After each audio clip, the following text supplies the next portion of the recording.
saw cars go as far as 50 laps. As we get ready, pit lane is not seeing any activity now as we're green here in Kansas.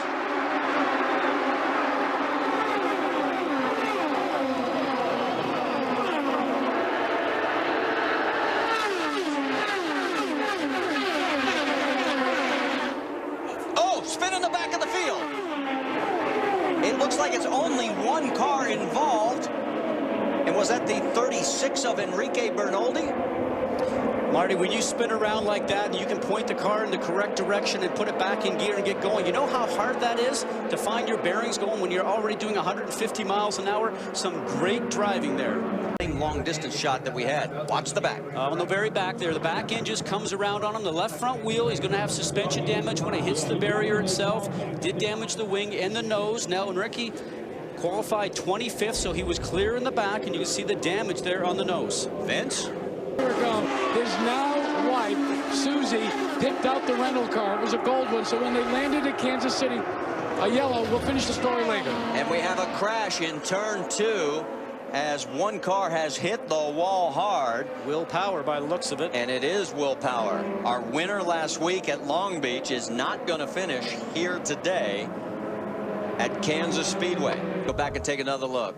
So you can start to see he was on the low side of the racetrack. We don't have it early enough for you, but he had already started to lose control. So there is a hinge point down there on the white line by the banking, and he certainly could have caught that with the left-hand wheels if oh, you know what? Just coming up behind Darren Manning just a bit too fast, because Darren Manning had a reported problem of a wiggle, was trying to probably get to the next yellow flag scenario. And what Will Power did, got boxed in on the low side, took his foot off the gas to avoid hitting the 14 car, and the backing to the driver. Because we've got a yellow. We've got a crash. Oh, an EJ Viso, and it looks like Thomas Schechter involved. And Schechter's got damage to the right front suspension. I don't know. I think Viso may be able to continue. They both continue through the infield. So you see the cars in the back. EJ Viso is on the bottom side. Gets up. It looks like Thomas Schechter touch. The right rear of Viso ends up hitting the front suspension of Thomas Schechter's machine and breaks the suspension of Thomas's car by the looks of it. Now that looks like they were both just going for the same piece of real estate. Now let's watch again. Thomas and the 12 machine going by on the high side. Both of them not leaving enough room for each other. Looks like EJ just starting to work the car up the racetrack a little bit more than possibly he could have done. He need to hold it down on the bottom side.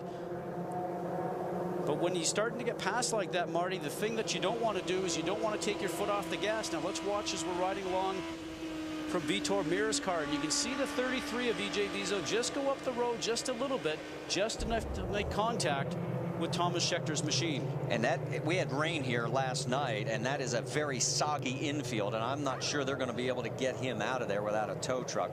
On the right side of the screen is Scott Dixon. We'll send it to Jack Arute. Remember, these crews have been to Japan and back, loaded cars. It's been the toughest 14 to 18 days of the season. Now they must be flawless on this final stop, taking in a full tank of fuel. And a yellow is out. Yellow is out. Jack, we have a crash involving Buddy Rice, so Scott Dixon gets to complete his service because he was on pit lane. As we take another look at the incident, and oh man, did Buddy have hard contact. And he just went along for a ride, guys. Something broke on the car. Buddy was in the perfect place on the racetrack. Everything was doing right by Buddy Rice until something went away on him, and that looks like that car is pretty much totaled. Remember, they've got to have these things ready for Indianapolis here in about a week's time. All right.